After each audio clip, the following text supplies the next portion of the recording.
What is up, beautiful people? It's Wolfbrother Mythos, and this is Wolfbrother Hobbies. Welcome to tonight's show.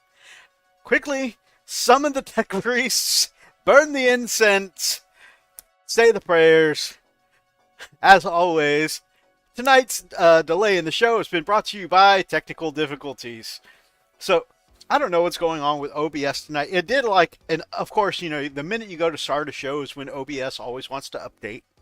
And then, after the update, I plugged in the new description, put in the new thumbnail and whatnot like twice, or maybe three times, and it kept resetting my title and description to whatever it was before.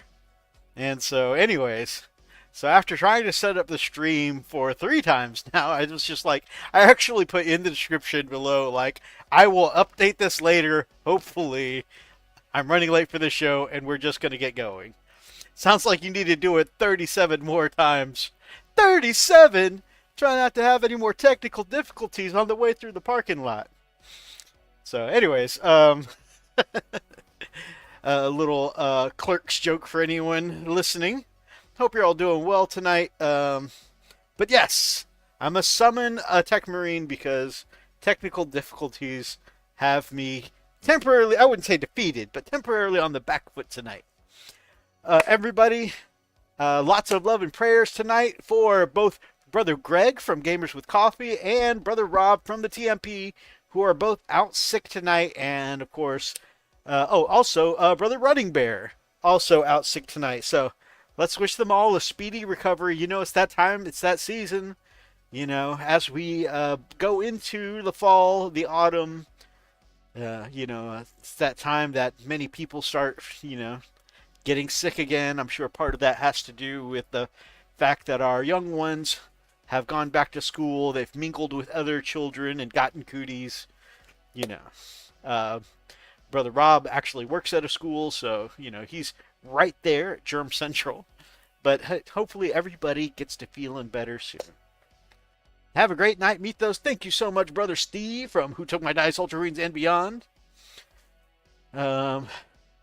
Nurgling out there hitting people hard. That is right.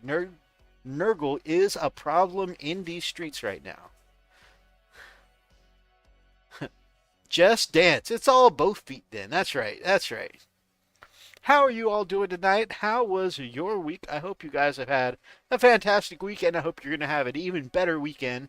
And I hope you guys get in some hobby this weekend. I actually got in some hobby this week. I am actually excited to talk about my hobby update and what I've got for a poke chop this week. But tell me, what have you guys been working on? What you got for a poke chop? Friendly Neighborhood Inquisitor just put out an update, so I know what he's been working on.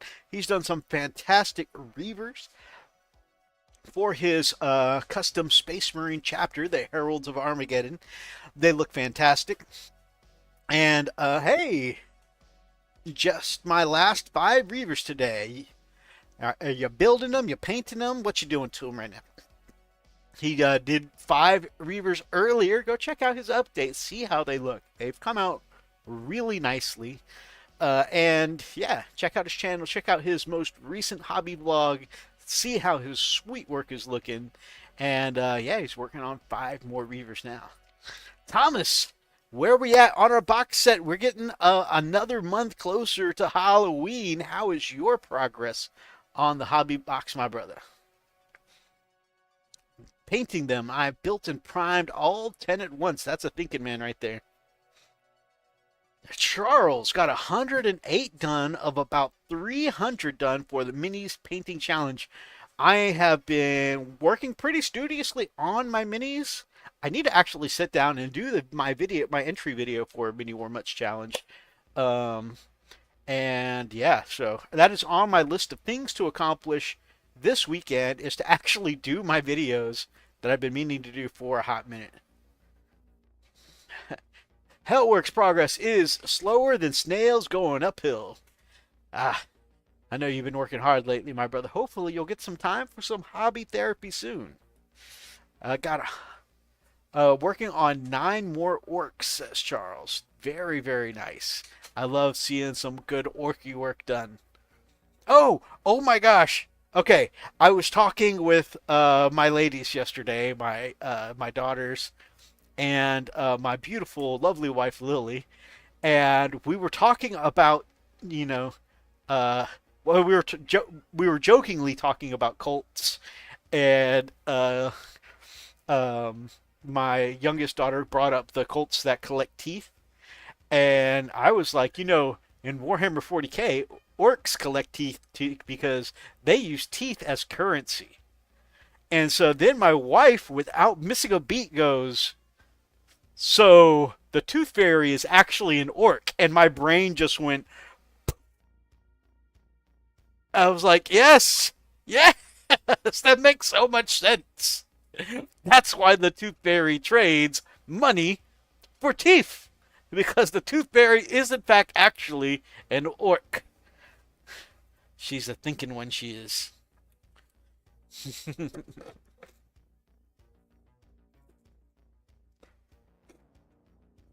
I hope you're all doing well. I've used one of the great big Route 44 cups of ice from Sonic to make me a black iced coffee tonight. And I am jazzed up, ready to go. What a thing to come into. What's up, my brother? My amazing brother, Darklight Dreamer.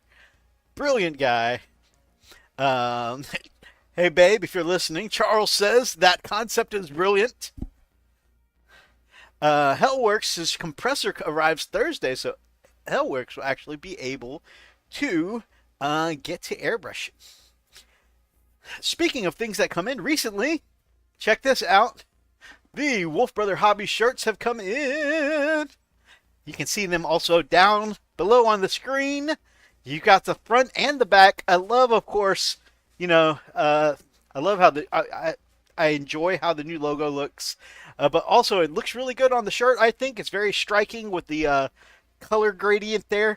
But also one of my favorite things, if you'll look at the bottom of the screen, one of the things is that I've managed to get them to put Stay Frosty across the shoulders on the back of the shirt. And I don't know why, but just that extra little bit of my favorite saying, Stay Frosty on the back, I think that just is extra cool bit. So you've got the logo up front, the Stay Frosty on the back. If anyone is interested in these shirts, of course, I've got the link to the new Wolfbrother Hobbies merch down in the description below. Feel free to check it out. I really put just like, obviously, now I will be fully upfront. This shirt did take a hot minute, a bit longer than I expected to come in It took like 2 months or something like that. It was longer than I would have expected. But I really enjoy it. It's here. I think it's pretty striking. It's a Gideon or Gildan shirt. Anyways, it's a nice soft quality. I like it. Yeah, it's good stuff. Hell yeah, nice shirt. Thank you so much. Coming at you with another double shift. Oh man, I bet you're looking forward to getting off soon. Darklight Dreamer's been hitting up the double shifts all week, uh, trying to make that money, and I totally feel that. Your face is pretty striking. Your mom's face is pretty striking. How about that? Darklight Dreamer and I share the same mom, so I really got him with that one. Now we need an orc in a tutu. I feel like I've seen a orc in a tutu STL somewhere before, and I can't remember where. But now I feel the need to research this, or at the very least, kit bash something. That seems like you know what? That actually sounds like a fun Orktober project. Is to kit bash a Tooth Fairy orc.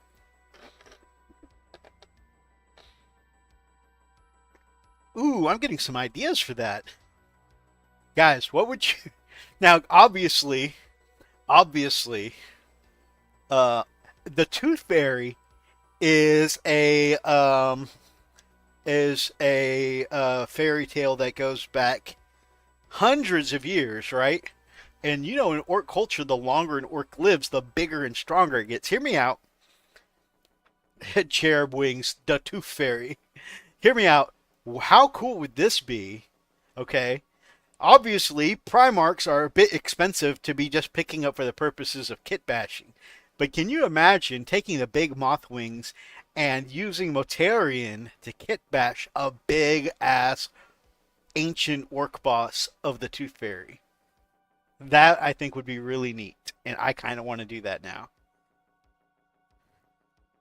Hellworks is planning on getting 8th and Sean for a kit bash. That's going to be cool. Oh, speaking of, I'm going to add that to this week's Channels of the Week. Those of you who haven't seen yet, Pete the Wargamer did an eighth and Sean kit bash for a Night Lords version, and that came out pretty nicely. On their days off, 1 out of every 15 days, my orcs like cargo shorts and tank tops. That would be cool. Angron body with Mortarian's wings. That sounds really cool. Yeah, I think I'm gonna do me a big ancient, a Mortarian Tooth Fairy orc ancient. I think that would be really sweet. That might be a heck of. Orktober's coming up in just a couple of weeks, and also during Orktober is like the last month of our Wolf Time collaboration event. So I don't know if I'll be able to fit it in, but it is something I'm interested in doing now. Got some inspiration from Lily, and I would have to find something to make it count as in in an orc army, obviously, because there are no orcish Primarchs for maybe Gaz, I guess. But they really nerfed him down from Primarch level to like Captain level. Ah, Cult of Paint did an 8th and Sean as a Space Wolf. Ooh, how did I miss that? I'm subbed to them. I didn't see it. Might need to make sure my notifications are turned on. All right. I think we've got some pretty good hobby updates from everybody. Darklight, I know you're not in the tabletop hobby, but Darklight is a fantastic gamer and former Let's Player. So let us know what you've been gaming on lately, my brother. All right, so update. I have finished putting down the base coat of Amarth Blue on my entire Space Wolf Army box set, plus the extra pieces I've gotten, such as an extra battle leader, Space Wolf Dreadnought, and this is the Forge World one, if you can tell from the torso. It's not a very common torso, and I'm not even sure that they make the Space Wolf Forge World torso anymore. But I think it'll be pretty neat. It'll differentiate it up a bit from my other one. And this is, extra little bit that I've tossed in. I've painted up Ragnar recently. I've gotten my base coats down on Ancient Ragnar, the old pewter model. But here are the big boys. I have, look at that beautiful Amarth blue on a Space Wolf Land Raider.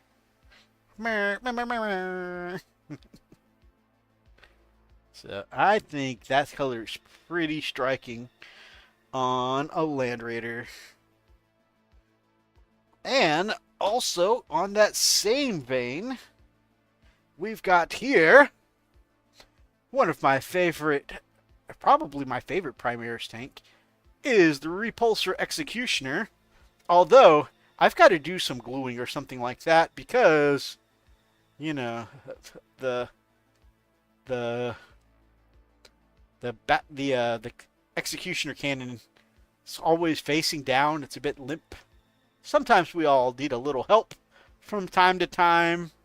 You know, maybe the Tech Priest can get some Repulsor Viagra for it or something like that. You know, really have that Executioner cannon stand at attention. But otherwise, I think that Amarth Blue looks really striking on the Repulsor miniature. And something that I couldn't really show you as well when the miniature was just primed black, I ended up covering those big gaps in the tank with this ammo crate on one side. I wish I had had a second one of these. And I've got like a sleeping bag, bedroll kind of thing on the other side covering that gap. So thank you so much, Charles. Magnets. Magnets. I know. I'm positive you're saying magnets in response to something I've said, but now I've said so much since then. I'm having trouble remembering what magnets is in response to. So please help me out here. Painting feathers on these Reavers suck. I bet. On the gotcha side, I've been super into Wuthering Waves. Love the story and the characters and the music. Also, Persona 5, The Phantom X just released their big 2.0 update. Some new story from the original writer. That sounds awesome, my brother. I reminded Beep, my youngest daughter, of the recommendation for Wuthering Waves, and she's like, yeah, I know, it's going to kill my phone, but I think it's time for it's time for me to download it. I'm like, I'm pretty sure they have it on the PlayStation now. So she seemed more enthusiastic about that. Oh, magnets, Viagra for tanks. Original writer from Persona 5 got super lucky on some pulls for the new awesome banner character. Yeah, I remember him saying he actually pulled the character he wanted on the very first pull, which is really cool. Those of you who don't know, gacha mechanics in a video game is like blind boxes for those of us who are in the tabletop miniature hobby.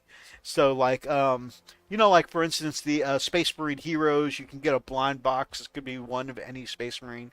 It's kind of the same thing. It's a loot box system in these games called gacha games. And yeah, that's the gacha mechanic, is you may or may not pull the characters you want. So, awesome banner character is the Musician Chord, who is a support that lets your main DPS use their ultimate ability all day, every day. Nice. And the first part of the new dungeon is sweet. Very cool.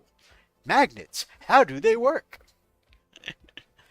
So, yes. And on top of that, of course, I went ahead and did up the other Land Raider variants. So I've got the flamethrowers here for if I want to go with the super expensive Land Raider version. If I want to do the Crusader, of course, in addition to doing the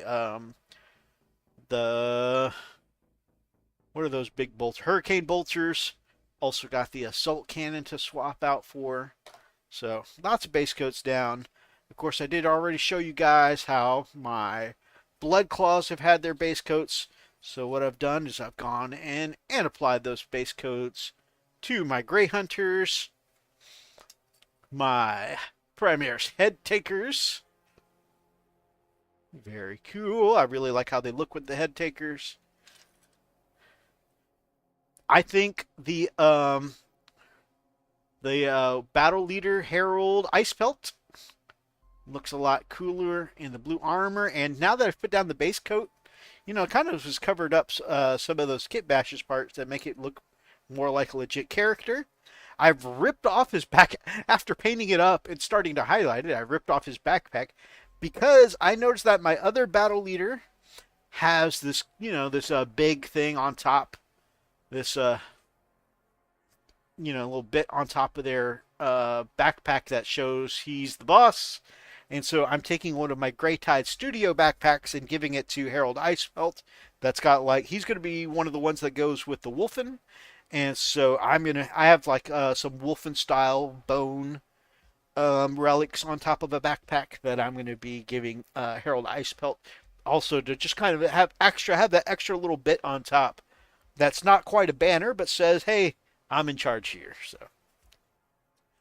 So I got the Grey Hunters. I've got the couple of characters done. I got the and the Dreadnought and the tanks. Yeah, so I am pretty much caught up. After seeing Friendly Neighborhood Inquisitors Reavers, though, that reminds me, I've got a squad of 5 Hounds of Mordecai that have been assembled. I think they might have been primed at one point, but are basically just sitting around, and those are Space Wolf Primaris units that could go into the new version of my army. So I think I'm going to get them, before I move on to the next step, get them base coated with Amarth Blue too and add them into this project. You know, just keep adding stuff to my list until I feel overwhelmed and don't feel like doing anything. In other news, the Final Fantasy Tactics Remaster releases next month, so I'm really looking forward to it, as well as Silent Hill F on the 2nd. Silent Hill F looks so good. And then, of course, as a lifelong fan of Final Fantasy Tactics, I'm really excited for that remake as well. So, super hyped. Or not remake, but remaster. I'm really hyped for these things, my brother, and I'm looking forward to playing it. Media stuff. So that is all my hobby stuff. Have I played anything this week? Not really. I think I just did a couple of rounds of, you know, working a little bit on the Battle Pass for Overwatch, but I haven't really spent much time playing this week. Like I said, I actually got some time in mostly painting this week, so felt good to get some stuff accomplished there. I have been, of course, I mentioned last week how I had been watching a bunch of anime. So I got fully watched all of Jujutsu Kaisen in English, waiting on January for the next season of that to be released. Caught up on Invincible, waiting on January for that to be released. And so I started Fire Force. Darklight Dreamer, someone who loves fire magic.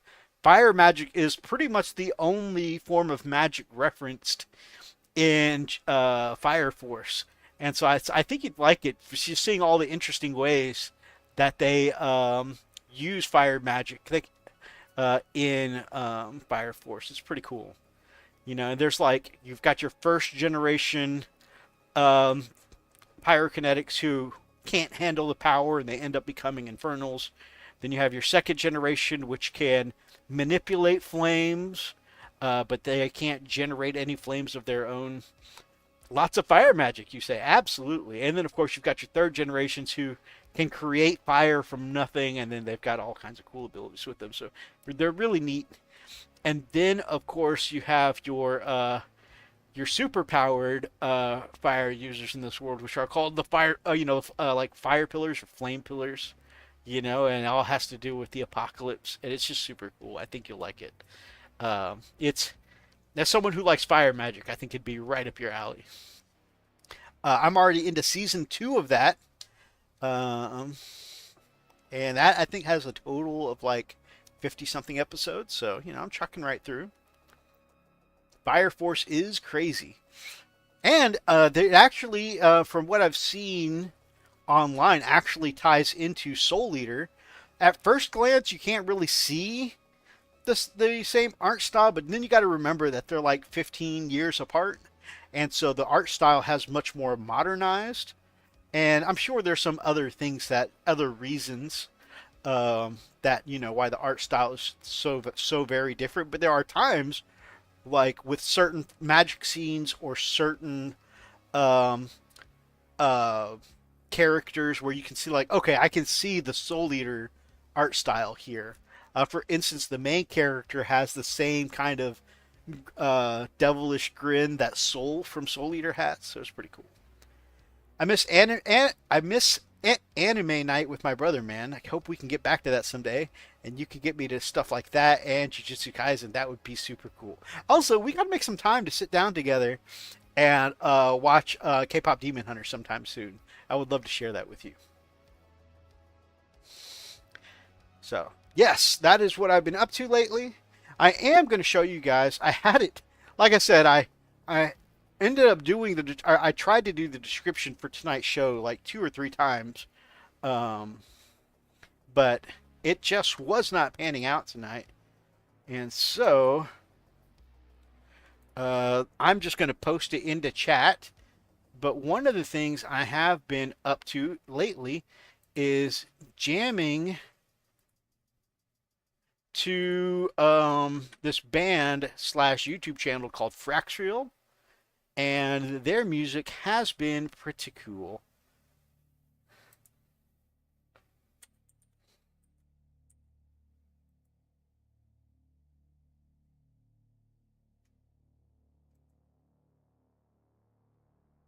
So we are going to share their channel.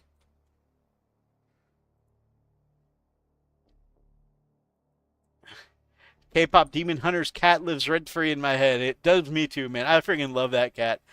Like the movie is super cool. It's got some super cute parts, but the cat and the bird are just like probably my favorite parts. Why does the bird wear a little hat? Well, I made it for the cat, but the bird keeps taking it. That doesn't answer anything. Oh man. There is the band Fraxio. Actually, you know what? So I have a couple of channels ready to go for um, um, even though I don't have them in the description because my problems with OBS tonight, I can actually show you the channels of the week I was going to recommend, and we can actually take a look at Fraxial's list too. So this is going to be a good little segue. First, I think we might have covered Pete the Wargamer before. Actually, now I'm looking at his page. I'm almost positive he's been a channel of the week before.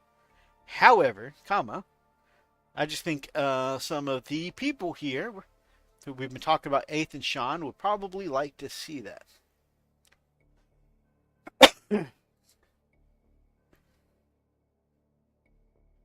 I suggested one 2 weeks back. A cat wearing a hat reminds me of Rhiannon the Witch, the recurring character in my RPs. True that.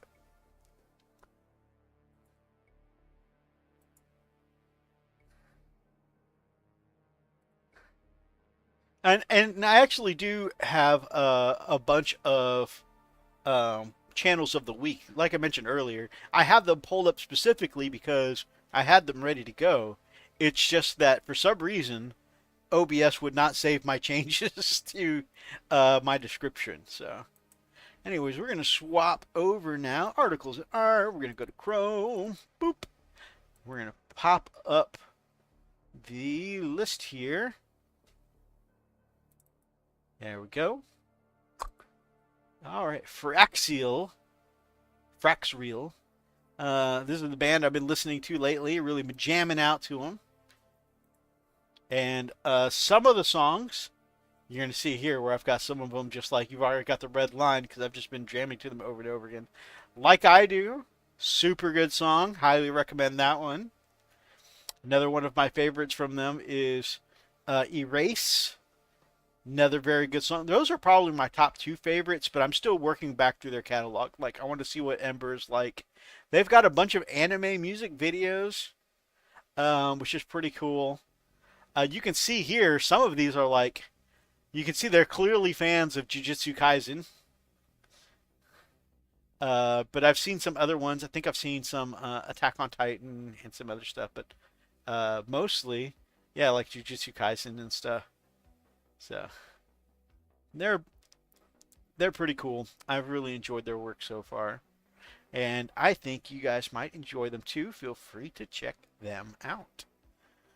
Hey y'all, hello Ashley. Well, hello there. I hope you're doing well. I hope Greg is starting to feel a little bit better, and I hope he is finally resting now.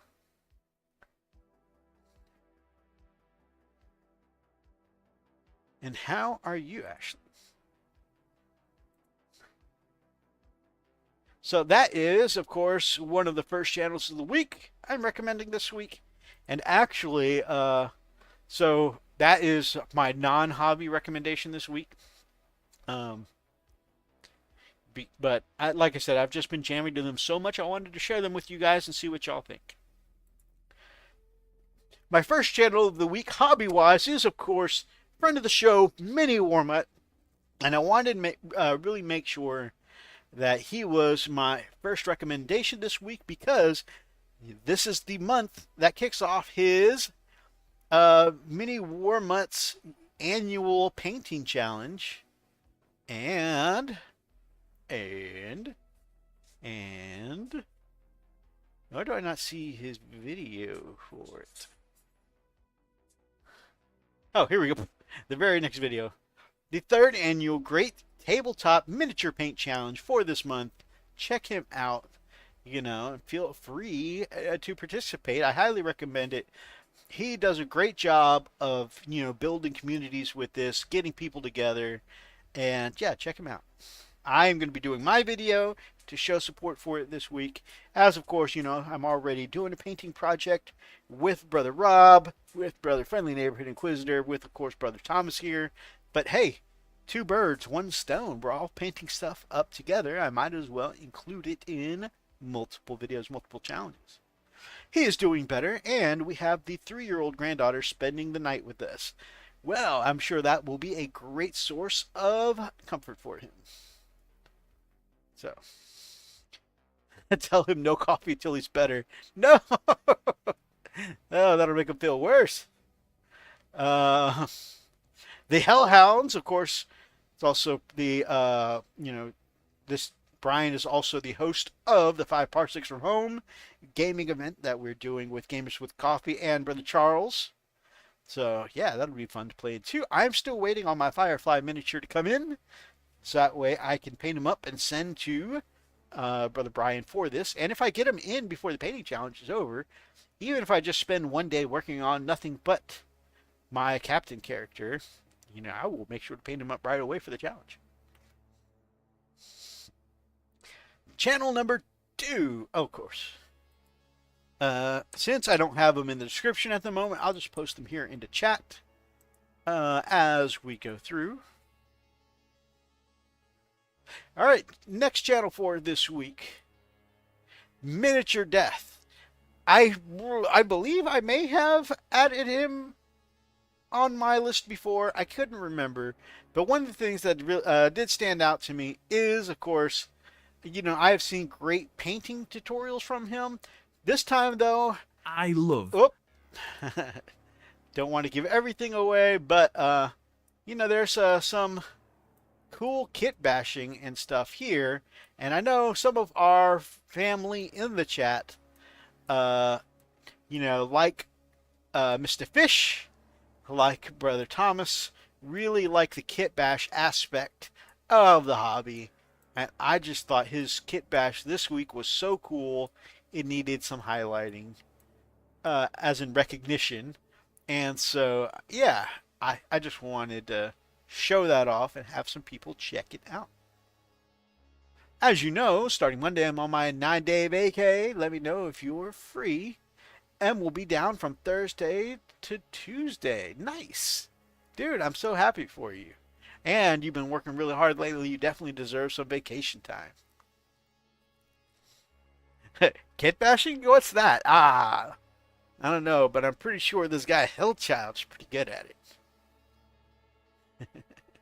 So definitely, of course, check out Miniature Death. Um, Very cool.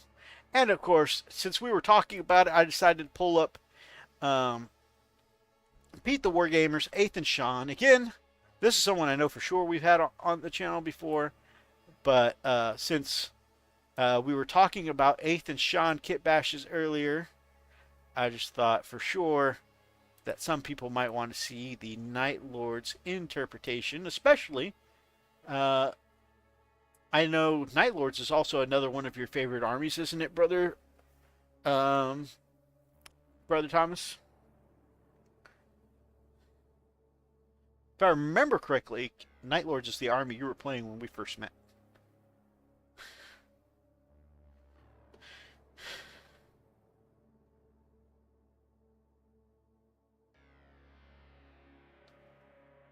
So you start your vacay on Monday, but M doesn't get down until Thursday, so we'll have to try and find something to do on one of those other days.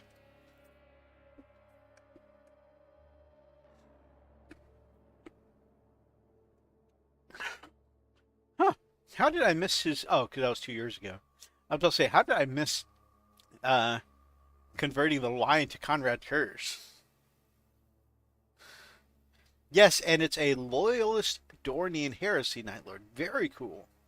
Oh, I that was my very first commission was a Loyalist Heresy Night Lord army. Stitching out loud. Good to see you, my friend. I hope you're doing well. So that is our channels of the week. Did I ever finish my update for this week? Hobby update and otherwise. No. Had doctor's visit this week. Numbers are looking good. I was eating. So one thing is that, so they said my numbers are looking much better. Of course, the keto diet has been helping out a lot.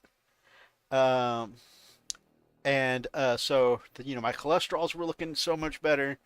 My sugars actually were looking better than they were. So they said they did need to stick me to check my A1C this time because my sugars were looking so much better. But they did say that it was elevated from my last visit, and I'm pretty sure that's because, as I told you guys, when I was working for like a week and a half in California, I was in an area where I really didn't have access to do keto foods, so I did basically a week and a half of cheating, pizza. Basically, I ate with my team, my security team. So, when we bought them pizzas and sandwiches and stuff like that, I basically just ate with my team. And of course, if you're going from a keto diet to pizzas and all kinds of other junk food, of course, my numbers definitely kind of went way off the rails. But, for going and then of course I went to my doctor's visit literally the day after I got back from that stint. Those sandwiches mugged your numbers. Let's mug them. But for the most part, even though my numbers post that trip weren't very good, they said in general I'm looking much healthier, which makes me feel really good. You eat with your team, I eat with my Felix. Oh, trust me, I eat with my Felix too. That's how I got into this trouble to begin with. Oh, I literally, okay, because I especially used to be such an emotional eater. I remember one time when I was still having problems with my pancreas. I don't even remember what stupid thing we were arguing about. And I say stupid thing just because, like when you're years into a relationship, you think back about some of your big blowout fights and that you're like, man, that was really not even worth arguing about. So I'm not saying that my feelings, her feelings at the time weren't valid, but it's just one of those retrospects. Sometimes, your fight with your partner from some time ago really don't matter. And So, anyways, we were having a big fight about something, and we were having lunch together. And even though I knew that I was supposed to be watching what I ate, I was just like, man, I'm in an emotional state. Give me give me your biggest triple bacon cheeseburger with extra cheese and bacon. And then, of course, I ate it, and I was eating it mad. and you know, by the end of that night, I had another pancreatic episode. You know, I ate emotionally, and then I was paying emotionally. Like, oh my god, it hurts. It was pretty. How do feelings taste? In that case, they tasted great at the time, but man, that aftertaste of, like the pain didn't go away until I ended up fasting for like 16 hours. So in that case, the aftertaste was not worth it. So, but since while I was out there, I was working about 14 to 16 hours a day, and so I had I had been on a regular workout routine since February, and I hadn't gotten to work out since the whole time I was in California working because like I said, I was just working so much every day, and so they did have a Planet Fitness there. I could have gone and used my membership, but I was just too tired to work out, working that many hours a day, and home safely. That's good to hear, brother. Rage eating will get you every time, one way or another. Exactly. You know, rage eating, rage drinking, it all comes back on you. So I went about a week and a half without working out, and man, I felt it. I started going back Monday, because you guys know I came back last Thursday. Darklight is Razzie. That is correct.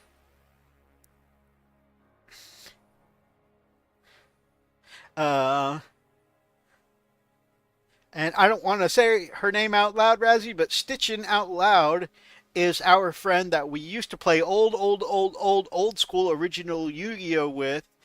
And we went to the flea market with them sometimes.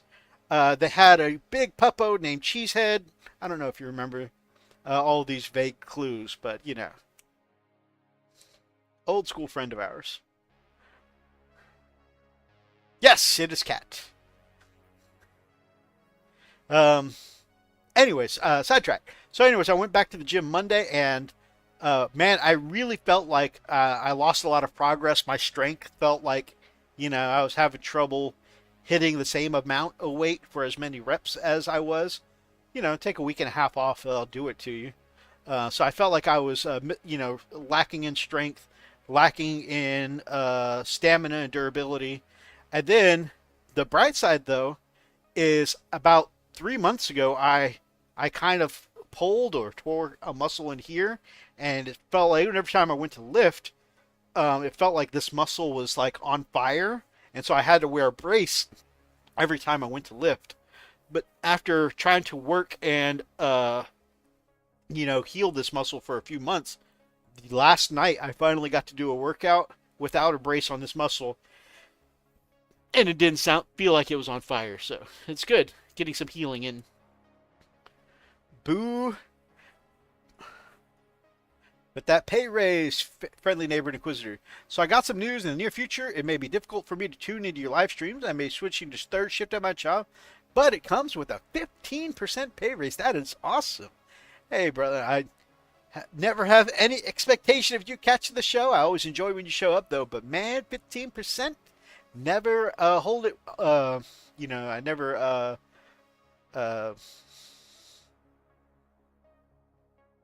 never hold it against a man who's doing something to better their lives. So that's awesome.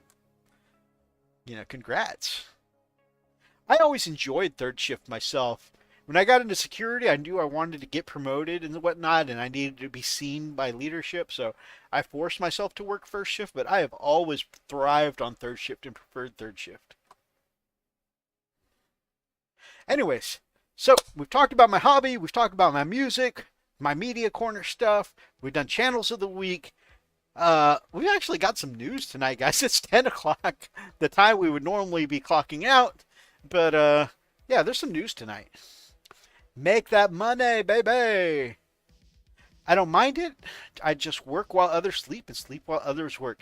Yeah, it does have that kind of way of the fact that you're awake when the rest of the world is asleep and the rest of the world is, you know, and vice versa. It almost makes it feel like you exist in a world outside of everyone else's world, right? And it also makes, like, accomplishing normal day-to-day stuff a little bit more difficult as well. But sorry, I meant to mute that so I wasn't coughing in your ear. We are a night owl people, and peopling is not my favorite thing generally, so third shift works well for me. True that. True that.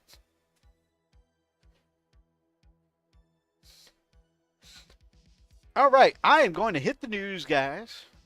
And by the news, of course, I mean the Warhammer news. And specifically, this week, as far as the news goes, we are looking at the balance slate data changes. Hey, there he is, Mr. Fish. Oh, you know what? We did my YouTube channels of the week. We did not do my Instagram pick of the week so far. You know what? And that wasn't my ADD, guys. I was just waiting for him to appear. That's exactly what it was. Articles in our boom. We already have queued up Mr. Fish. He is my Instagram pick this week. He has been highly motivated by a game called Turnip 28, I believe. Yep, Turnip 28. And he has done some killer kit bashes. And I just like his creativity has really gone wild on this. I want to make sure this is, I think this is muted. Hopefully it stays muted. But you can see he's actually done some custom movement trays for these. And I love these, creatures with the skeleton faces, but the branch kind of horns and antlers. They really give me like a Miyazaki feel. And I'm really enjoying that. So this one is game's Turnip 28. Here's some but he has done a ton of kit bashing. What is this unit called here? First unit of cavalry. I love, like, especially think here the spinny video is a really, really helps you see the kind of Miyazaki look to this cavalry unit. These look so cool. Very detailed, such painting. Yes.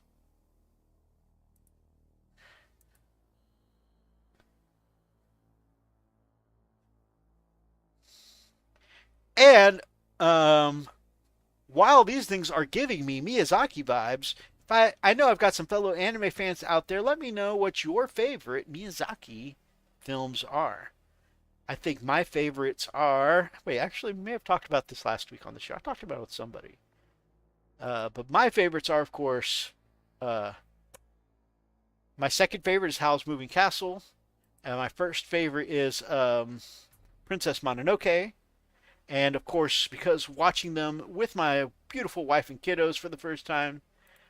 things like Kiki's Delivery Service and The Cat Returns are always going to hold a special place in my heart for sure. Oh, look at this cabbage cannon. My cabbages! Howl's Moving Castle for Darklight Dreamer. And Turnip 28, this cavalry are called Bastards. They're glorious bastards. Yes, Kiki and Mononoke, hell yeah. My favorites are as follows. Whisper of the Heart from Up on Poppy Hill and Princess Mononoke. I haven't heard of those first two. I'll have to check them out sometime. Howls, then Princess, says Hellworks. Got a lot of reoccurring favorites in the chat. Someone recently told me that their favorite was Spirited Away. I'm having trouble remembering who I had that conversation with. Check this out. For this Turnip 28 project, Mr. Fishes has done so much kit bashing that his lovely wife just happened to see this mega pack of super glue while she was out shopping and thought of all of his kit bashing lately. Isn't that amazing? Having a partner that supports your hobby is such an amazing feeling. Can't leave out Totoro. Just true. Totoro is very good, and but Nausicaa started it for me. That's not one I'm familiar with either. I'm gonna have to check that out. One day I got to get you to play Ni no Kuni, the JRPG made by Ghibli that feels like a Miyazaki film. Yeah. Why haven't I played that? I like Miyazaki. One would think that I would have watched that by now.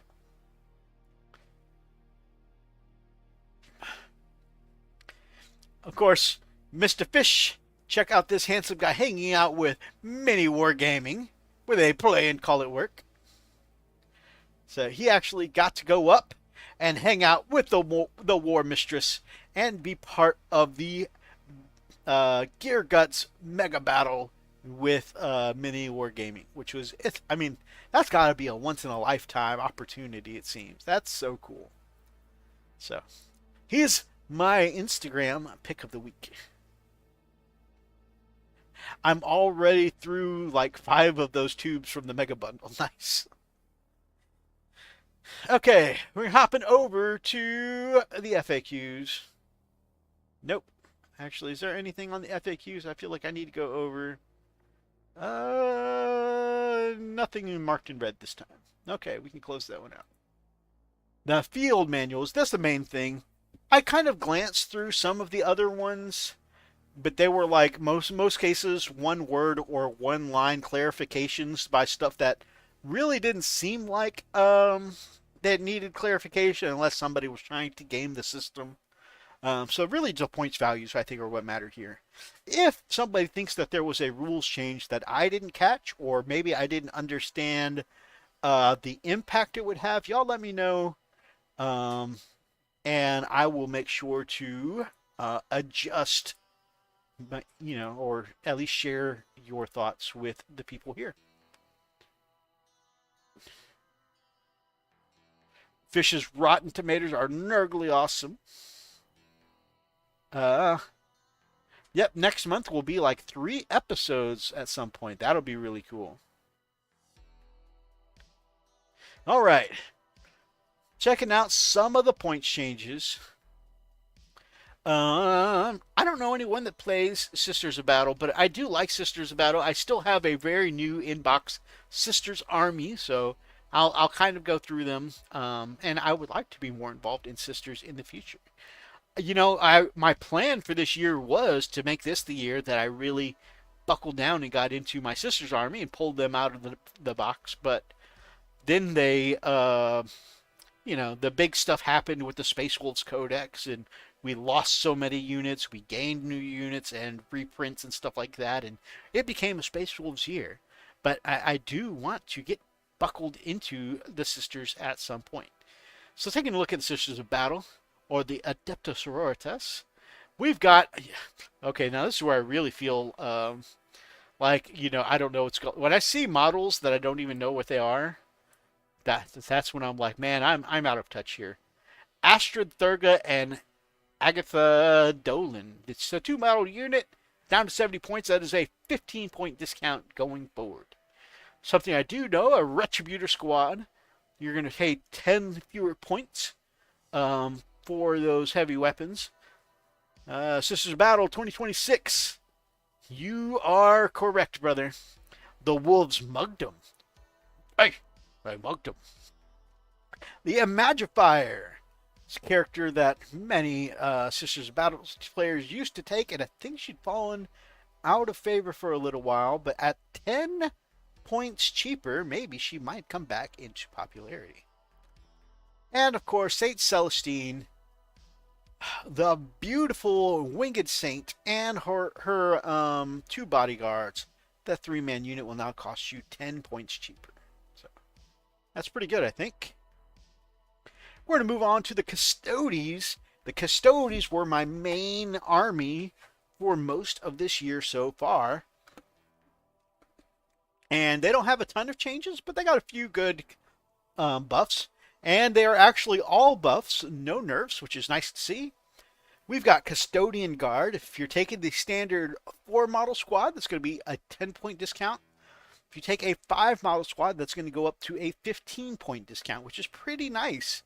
I enjoyed taking the bigger 5-man squads when I was playing Custodes, and being able to get them without paying more than 200 points for them is pretty nice.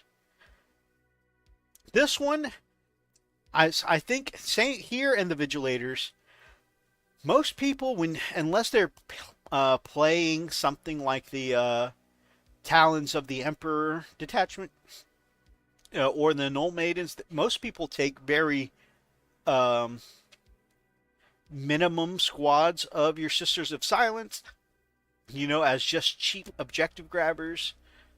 So I don't think this will change a whole lot. You could have a 40-point unit doing the job, or you could have a 75 or 80-point. So the fact that you're only going to get the discount on these larger squads, I don't think is going to make a difference. But we'll see if that shakes up the meta any, if that changes the way people play.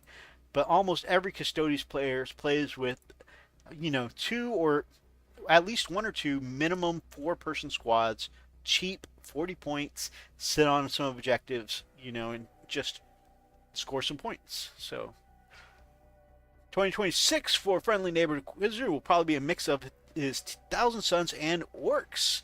If rumors of them being the 11th edition lunchbox are true, that would be cool. As someone who doesn't play a lot of Warhammer, Custodians always make me think of an angry army of janitors, a la Justin Timberlake in that one music video. Now, that music video would be Jizz in My Pants by Lonely Island Boys. And there's this one scene where in Jizz in My Pants where Justin Timberlake, having to be the janitor that is cleaning up, some jizz on the floor. He's mopping, but he's also high stepping to the dance beat, but he's just glaring at the camera like, it's every time I see him make that face, I just crack up. Right, I didn't want to say the name of the stream, but you got it. Oh yeah, I figured that's why you didn't say the name, but I have no shame in my game. Also, I don't think I'll get,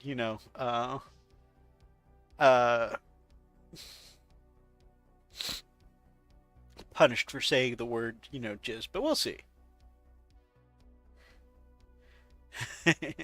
When you're angry, but the song slaps. Exactly. All right, so, Sisters, nice discount if you take the full squads, but I don't think anyone's going to do that, so probably not a big change. Shield Captains could possibly start being taken a little bit more at 10 points cheaper, 120 points. Let's take a look, though, because most people take the cheaper and honestly more effective Blade Champion, 120 points, and the Captain is going to be 100. That's hard for me to say. I honestly think in most cases, if they're the same amount of points, I think the Blade Champion is the better choice to take. But I think for them being the same points, it does open up the possibility of taking the Shield Captain. So.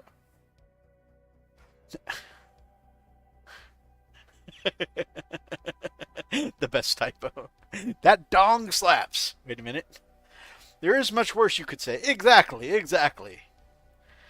The Venerable Land Raider is going to go down to 220 points, which will make it. This is kind of interesting. So, most of the time, Land Raiders for a long time were just too expensive to take as anti-tank in a Custodes army, especially when one of the best anti-tank tanks in the game, the Grav tank, the Calidus Grav tank, is 215.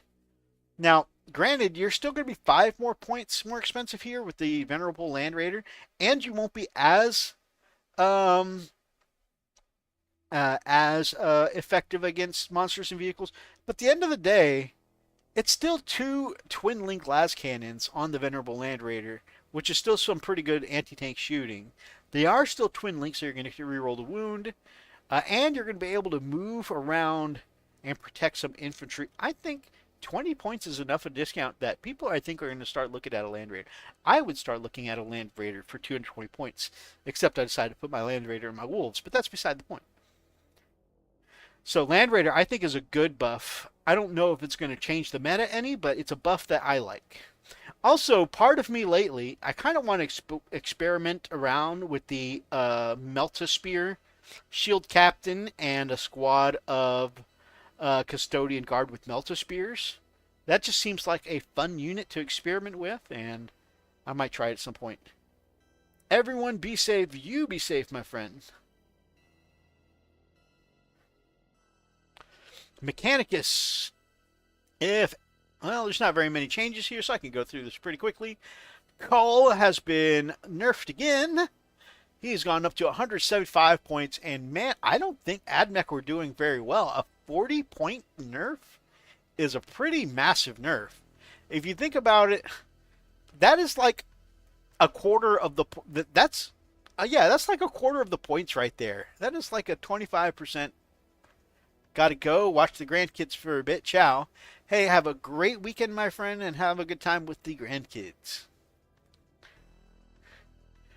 Yeah, I don't know if a quarter of his, like, what did he do?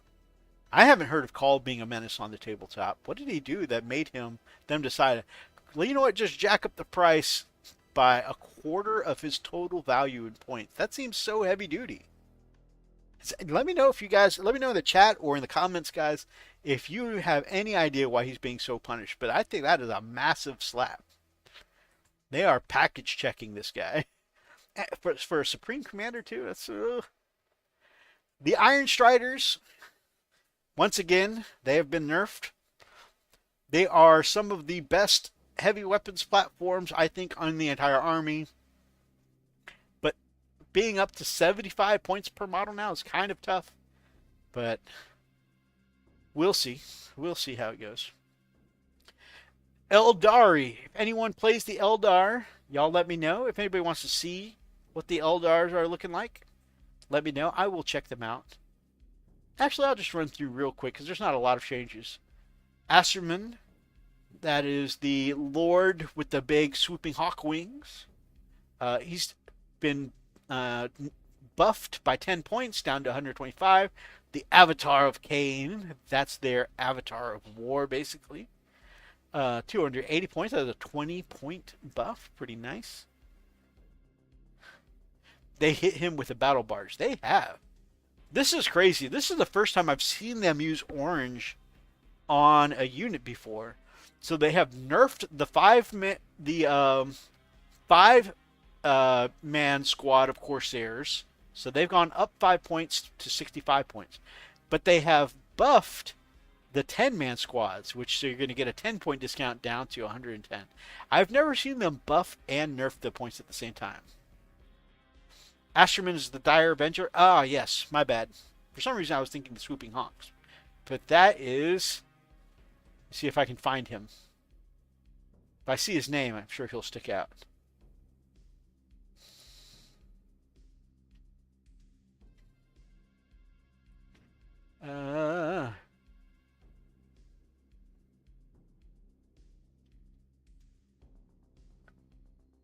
I said, as soon as I see his name, he'll stick out. Right?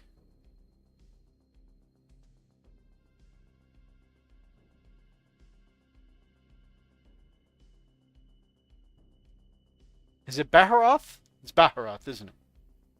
Yes! Aha! I'm about to head my bread, my dudes. I've been awake since Wednesday, but before I go, in my head, Bernie impression.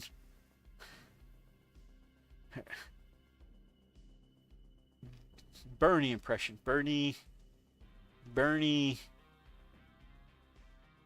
Once again, I am asking when there will be a Mythos gaming stream. I do need to do a gaming stream. You're right. You know what? I should go back and play Space Marine 2 on there. Did Votan get a buff to destroy every faction they come across yet? Possibly. We'll take a look at them. I play Eldar in theory, you know, in spirit. Exactly. I think of you. I think of you anytime I talk about Eldar on the channel. I always think about these are Razi's Eldar. The Wraith Blades. I know you love the Wraiths. The Wraith Blades are buffed. The Dire Avengers are buffed. The Swooping Hawks. The Large Man has been nerfed by 20 points. Yanari. No changes. Okay. We all know that Astra Militarum, the Imperial Guard, is one of my favorite armies, so we'll kind of go through these. Most of it looks like a lot, but most of these are the same. And what I mean by that is about a quarter or more of all of these changes are all buffs to different versions of the Bane Blade. So the Octo Blade basically has had changes. Whether it's the Bane Blade, the Bane Hammer, the Bane Sword, the Shadow Sword, the Storm Lord, or the Storm Sword, all of them have gone down by 30 points. That's 6 variations. Doomhammer is 7, also down 30 points. And the Hellhammer. There's the 8th one. So yeah, all of the Octoblade variations have gone down 30 points. Which is pretty good. And the fact that last balance patch, they got the ability to get orders again. So now they can get orders and they've gone down 30 points. It's going to be a good time. Oh, Bernie Sanders. It's going to be a good time for people with the any version of the Octoblade. The Gaunt's Ghosts. Maybe it's time. Next time, I know for sure, next time I start going back into Guard, I need to finish painting my Gaunt Ghosts. But they have been buffed by 10 points down to a straight 100 points. The Krieg Combat Engineers, which a lot of people have been enjoying. The 5-man squad, which is interesting because that's the way most people play them. The 5-man squad has gone down by 10 points. Nice little buff there. Rogaldorns, whether you're playing the battle tank or the commander, both of them have been nerfed by 10 points. It's not a very big nerf. But yeah, 10 points more for the Rogaldorn. Rogaldorn's already kind of pricey, but I think still very takeable at that price. Lord Solar has been buffed by 20 points down to 130. Very nice. So not a lot of changes for the Ashram Militarum, but I think overall, aside from a tweak here with the Rogaldorn, it's a very positive data slate for them. The Black Templars, no changes. Of course, they're a very recent codex.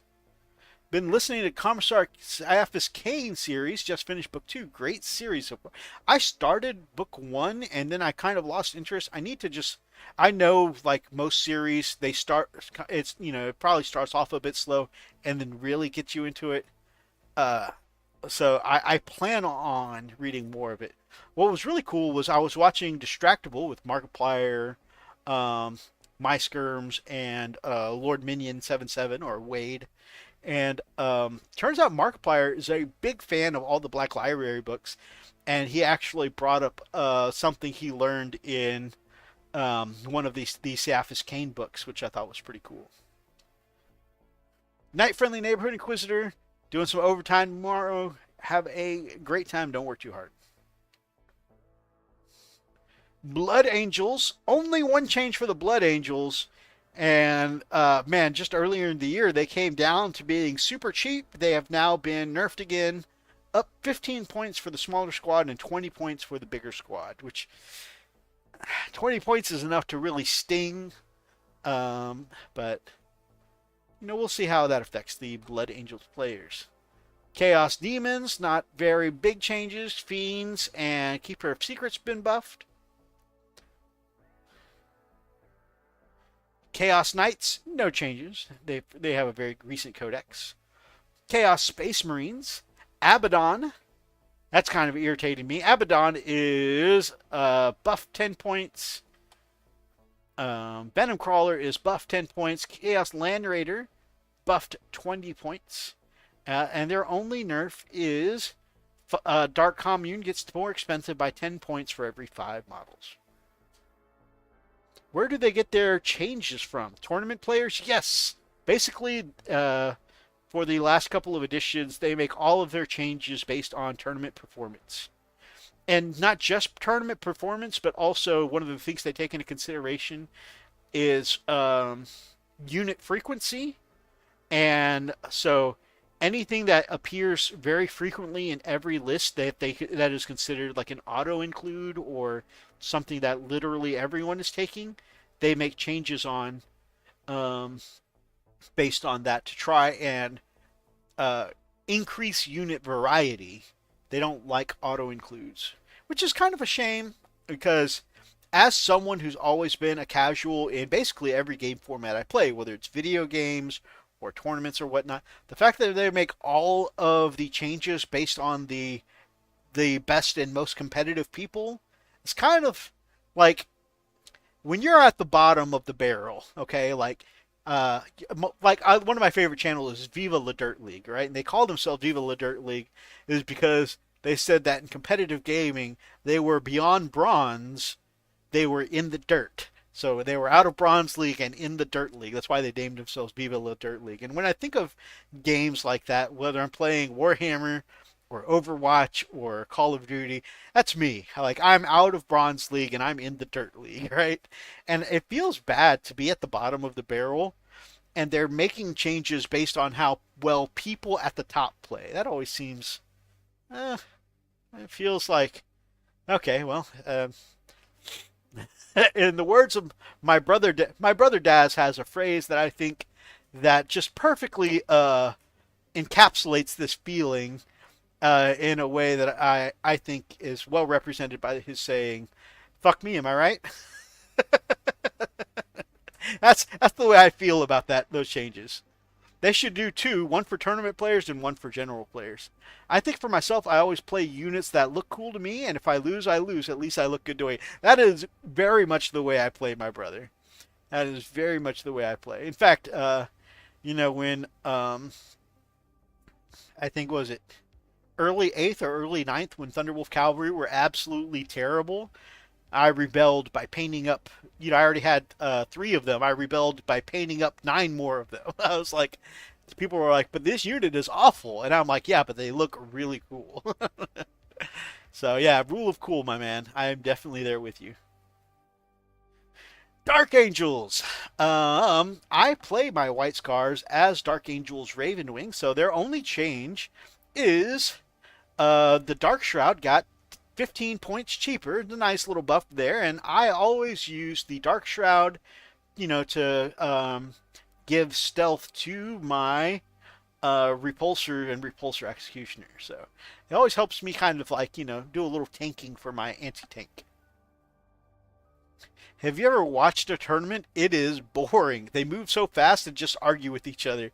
It's funny that you mentioned that. I was just watching a video that I think Tactical Tortoise did a couple of days ago, where it was basically, a video from where they were looking at data from Imperial Soup times and how some of the plays that were made during one of their big, I think it was their LVO tournaments, have shaped the current landscape of tournament play, and people really buckling down on stratagem timings and exact unit placement, and how that's led us into a competitive environment nowadays where like you guys have probably all heard the story before where somebody has a lot of people will pre-measure, so they'll put down their unit that they're going to deep strike before they finish their movement phase, and they were pre-measuring and doing that, but then they went to go move something else,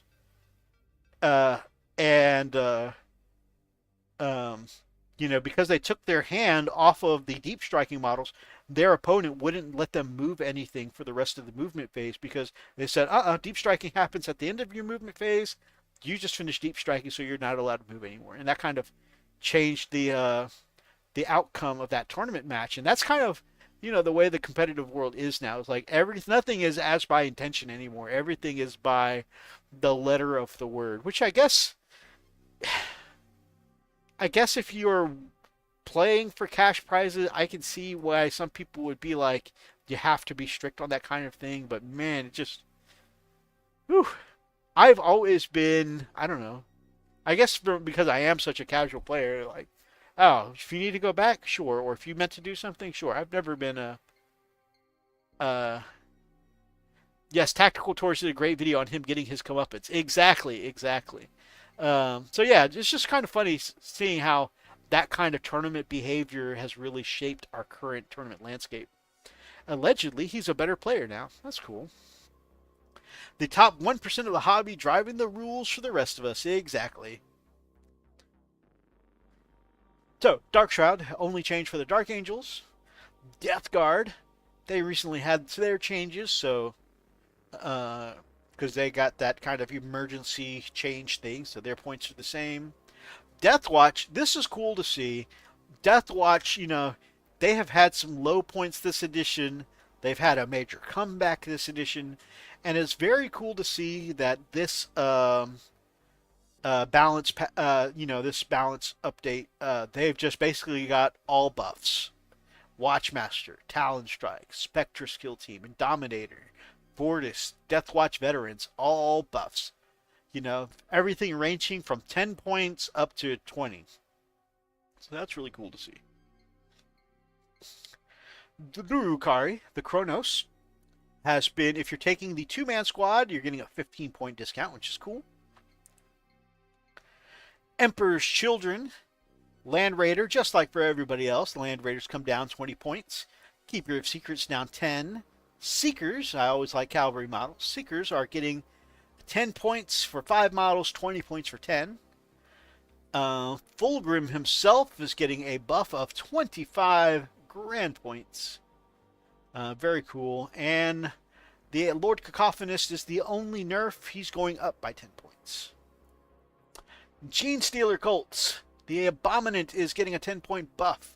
The Ridge Runners, man, these Ridge Runners keep getting, I think it's the last couple of seasons they've been nerfed. Getting another 10-point nerf for the Ridge Runner. The Jackals are getting a 10-point nerf if you're taking the minimum squad. The Hybrid Metamorphs are getting a 10 and 20-point buff respectively. The Primus is getting a 10-point buff. The Gene Stealers are getting a 10-point buff. So, a couple of minor nerfs, but overall, mostly buffs for Gene Stealers. Grey Knights, they're getting the 20-point Land Raider discount. And they're getting 15-point discount for the Redeemer. It's nice to see. The Redeemer is the most expensive Land Raider, so it's good to see that one coming down in points a little bit. The Fake Army, Imperial Agents, their Deathwatch units are getting a buff.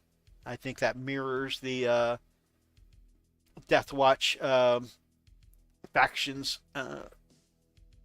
buffs the same, and literally that's the only changes. It's a shame because I really feel like the Imperial Agents could use a little bit of a hand.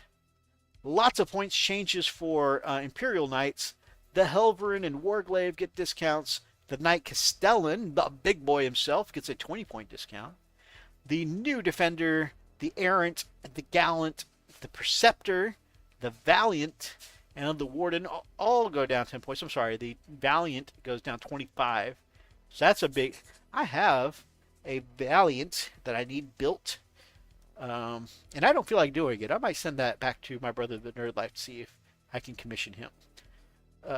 But all of those go, I get buffed a few points. The Crusader, though, if you're taking double ranged weapons, it's going to go up by 20 points. And, of course, all of the Cerastus models go up by 30 points, which is really interesting because I'm pretty sure they just had points increases in the emergency update as well. And at first, when I was looking at this, I was like, okay, well, maybe they're just marking this because it went up in the emergency update. But no, because Canis Rex is still the same points here, and Canis Rex went up 35 then. So I think these are further nerfs for the Cerastus, which is a shame because I love my Atropos and I want a Knight Lancer, and it's just, back-to-back nerfs does not feel good.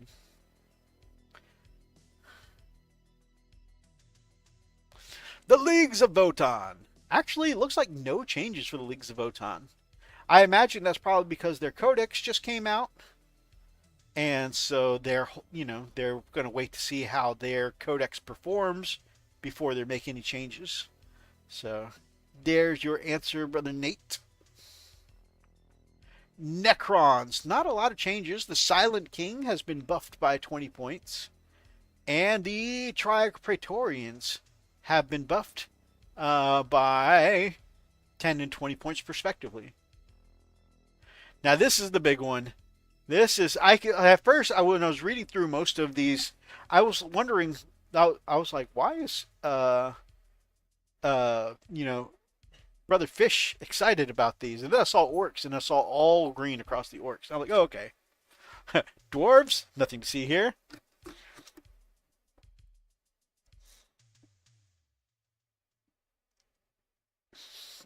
How dare there be no changes making us Dowie the best? I'm sorry, man. You know how it goes.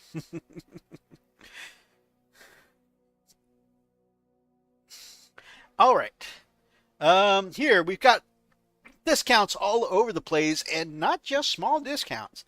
The big old beast boss on Squigosaur, he is a beast and a half, and he has gone down 20 points. That is a pretty good buff. The shock attack gun, 5 points down. Boss Snickrot, if you are playing with commandos, being 20 points cheaper makes it a lot easier to put a boss with them. The Flash gets 10 points off when you're taking the 10-man squad, which is really good in a truck. The Ludas. If you take the 10-man squad for the Ludas, it's 15 points off, bringing them down to a nice round 100 points. I think that is a nice little shooting unit. Again, be very nice in a truck. Mega Knobs of all varieties got discounts. 5 points on 2 models, 10 points on 3 models, 15 points on 5. So, and then on 6 you're getting a 20-point discount. Much cheaper Mega Knobs all around the point. I love that they removed the more DACA syntax. Yes. Mazrog, of course, the biggest and beefiest mobile boss that they have, is a whopping 20 points cheaper. Very cool. The War Bikers, and you know, I want to get some War Bikers because I have a Forge World War Boss on bike that I have from back when you could just take them not being attached to mine. I guess theoretically you could now too, but you know, Lookout Sir works. You know, the character keyword works differently now. Before, as long as you weren't the closest model, you could just have your War Boss on bike zipping all over the board. You know, so now he kind of needs to run with some bikers to not get shot off the board immediately. So I want to put my War Boss on bike back on the board. I want to get some War bikes to make it happen. And the fact that they're down to only 130 points for a full squad of 6 is actually so cheap and cheerful. I think it would be really cool. And then, of course, the War Boss in Mega Armor is down to 80 points. So lots and lots of discounts all over the place for orcs. It is a good time to be an orc player. Space Marines. This one is, I think, truly the mixed bag that really symbolizes the GW statement of not wanting auto includes, and so therefore they're going to nerf the things that everybody's taking, and they're going to buff the things that nobody's taking. So right now, the major squad of aggressors, which is good for me, I take a 6-man aggressor squad in my Ultramarines. That's going to come down by a full 20 points, making it an even 200 points, which is very nice for me. Me and my Ultramarines love that. Assault Intercessors with jump packs. My Blood Angels are not going to like this, but the big man squad of 10 is going to go up to by 10 points. The Ballistus Dread, and of course the Assault Intercessors, something just about every competitive list takes for skirmishing objectives. Ballistus Dreadnought, common anti-tank in almost every list. That's going to be nerfed by 10 points. Blade Guard veterans, especially the big squad of 6 models, 10-point nerf. Again, that's another one that just about every Space Marine army was taking. So yeah, if everybody watch your sodium levels, I'm actually feeling okay. Like, a lot of these things aren't hitting me close to home here, and actually, I'm not as irritated as I was when I was first talking about this earlier. I've had time to process the information. But the Blade Guard veterans, so these are units everybody was taking competitively, and they've gone up just a few points, not a lot. But seeing big discounts on things like that nobody was taking, like the aggressors and the land raiders, those are some pretty significant discounts. One that confuses me, though, is that the Redeemer, it was the most expensive land raider, and I felt like it did need to come down, but it was still being taken by a lot of people. It was by far the most frequently taken land raider. And the fact that it came down 15 points is actually pretty interesting to me. So There we go. And then the Redemptor came down another 15 points. I love taking the Redemptor because it is a good mix of DACA and melee. And it's good to see that that is even more includable at 15 points off. Now, one thing that does annoy me a bit here is this is like the fourth or fifth nerf to Rabuk Gilliman in a row. And if you look at all of the other Supreme, well, not all, Belisarius Call got hit randomly when AdMech are so underperforming, which is weird. I find that just very weird. But anyways, Gilliman gets hurt with like the fourth nerf in a row.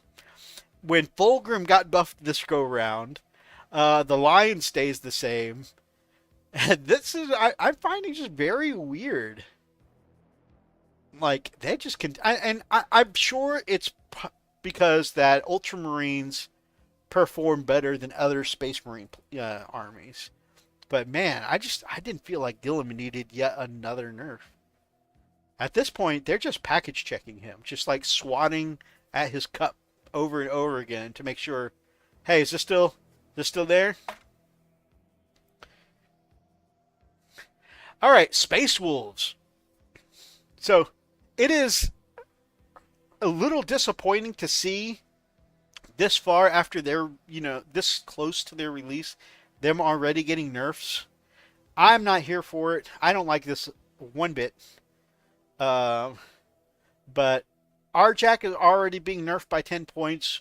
Ragnar is being nerfed by 10 points. Blood Claws, if you're taking the larger squad, is going up 15 points. And Thunderwolf Cavalry going up 15 and 10 points respectively, which, again, I just find very annoying because I haven't even gotten to play my first game with the Wolves yet. And I thought I was going to have to change my list. Now, this is what I'm really thankful for. I thought I was going to have to rework my whole list because I have a 10-man Blood Claw. Thankfully, it's only nerfing the 20-man. I have Ragnar in my current list, and I have a 6-man squad of Blood Claw, Thunderbolt Cavalry in my list. And I was like, man, my points are going up already. I'm going to have to change my list.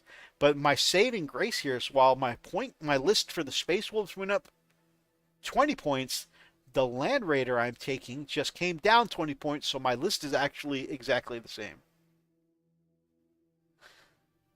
Space Wolves are being renamed to Space Puppies. Speaking of Space Wolves and Space Pups, I am about 3 hours away from finishing the last book of the 6-book series for Ragnar Blackmane and the Space Wolves omnibuses. So I'm very excited, and I've really enjoyed the journey so far, and it has definitely been fueling my inspiration as I go through and paint up all of these Space Wolves. The Tau Empire, for an army that just specializes in shooting any other armies off of the table. This is entirely too much green on the screen for me, and it's all battlesuit stuff. Farsight, battlesuits, crisis suit. The Firesight team is the only thing that isn't a suit that got buffed. So it's just super annoying to me. So that's, and they're not small buffs either. 10, 30. Like, I'm not looking forward to just being shot off the table by Tau again. Thousand Suns, our brother Thousand Sun player. Side note, Rune Priest can't take jump packs? No, sir, not anymore. That was one of the removed units. Lots of nerfs for the Thousand Suns. The Land Raider, of course, got discounted. The Occult Terminators got discounted by 15 points if you take the big squad, which is nice. The Sector Robots, which are some really cool looking models, they've been discounted 10 and 20 points. Some of the staples, though, the Infernal Master, Magnus went up 15 points. The Vortex Beast up 15 points. Rubik's up 5 points. And the Sorcerer up 10 points. Zangor Enlightened up 5 to 10 points. 10 to 30 points for the Zangor with Fatecaster Great Bows. Interesting. The Shaman up 5 points, and the Grand Coven Eldritch Vortex of Epitaph up 10 points. Lots of nerfs there for the Thousand Suns. Nids! Buffs for the Gene Stealers, Moloch, Neurolictor, Termagon. Pretty nice. World Eaters. A buff for Angron. Buff for the Land Raider, of course. The Terminators buffed. 8 bound, Exalted 8 bound. And all of those are buffs. Chaos Spawn go up by 10 points, and Forge Fiend goes up by 20.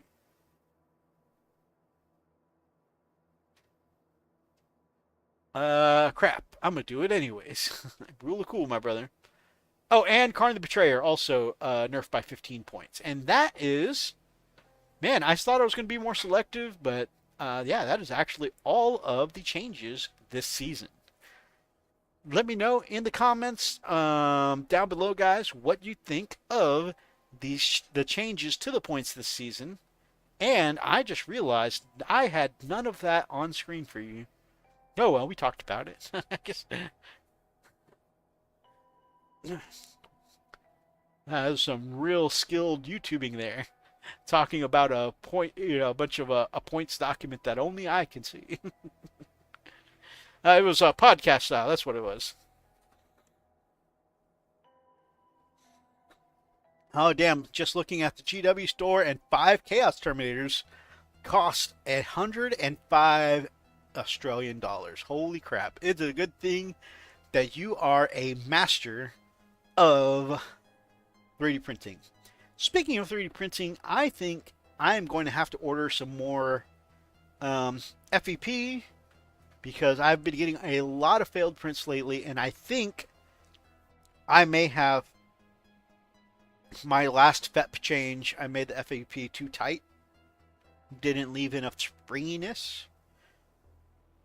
And so I'm going to change that and see if it helps. But I'm getting up to a point where a good 50% of the print bed is fails. So, yeah, so definitely going to need to do that. FEP, what printer do you have? I have the Saturn 8K.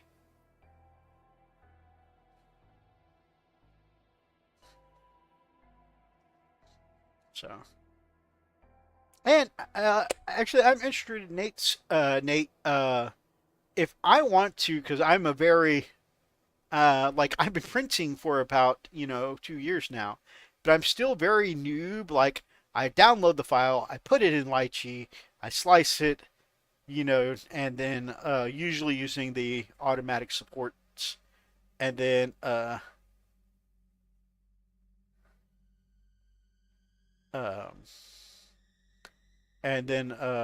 basically I just hit print on the printer. If I wanted to learn how to really dial in my settings and whatnot, what is a good resource for me to learn all that stuff? So that way, because I feel like I'm at a lack of control when I'm printing. Like, there's a bunch of settings, I don't know what they do, and people really talk about, oh, they get good detail and fewer fails when I really dial in my settings. Where's a good place to learn that? Do you have a reference or a recommendation on how to learn that kind of stuff? My Mars 5 will be here next week. Getting another printer, my friend.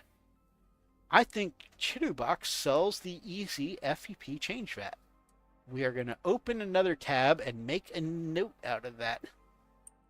Chitubox easy FEP change vat. All right, we're going to make a note of that so I can research that.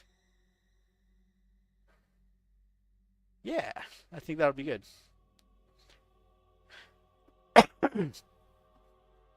Guys,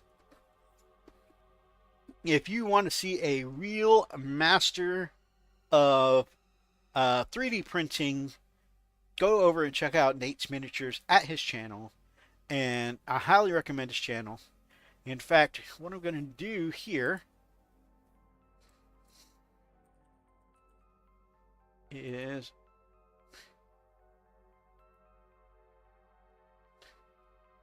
Now, it has been a hot minute since some new videos have been around, but uh, if you get a chance to check it out, there's a lot of good content there.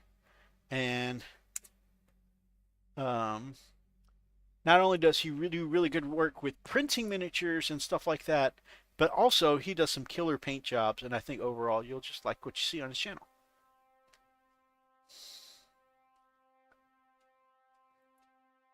Working on more now. Very cool.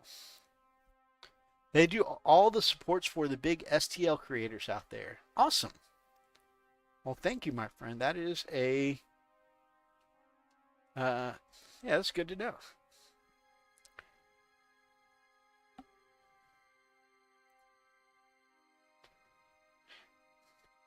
All right, fam. That is all of the news we have here for tonight. And actually, it is 11 o'clock right now. I could not have timed that better. So, I appreciate each of you coming by and hanging out with me tonight. It has been, I have been off my, I don't talk about this a lot, but I have been off my meds for the last, I don't know, week and a half because just different stuff going on with insurance and other stuff like that. So anyways, it's been a struggle because I've been off my meds. I was like, man, I don't know if I can summon the will to be chatty and friendly tonight, and I need to wait until I get my medicine. But my wife encouraged me. She said, when you get on and talk to people, you always immediately end up feeling better and it puts you in a better headspace. And I was like, you know what? That's a really good point. And so I ended up just logging on and starting the chat today.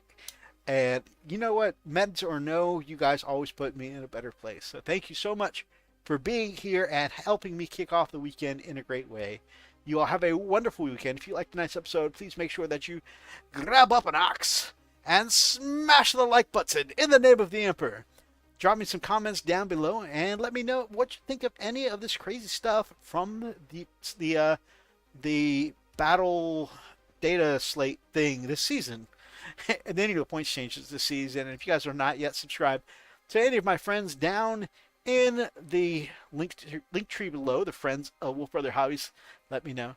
Then please make sure that you give them a sub and feel free to be part of the pack here at Wolfbrother Hobbies. Check it out in the link. The shirts are here.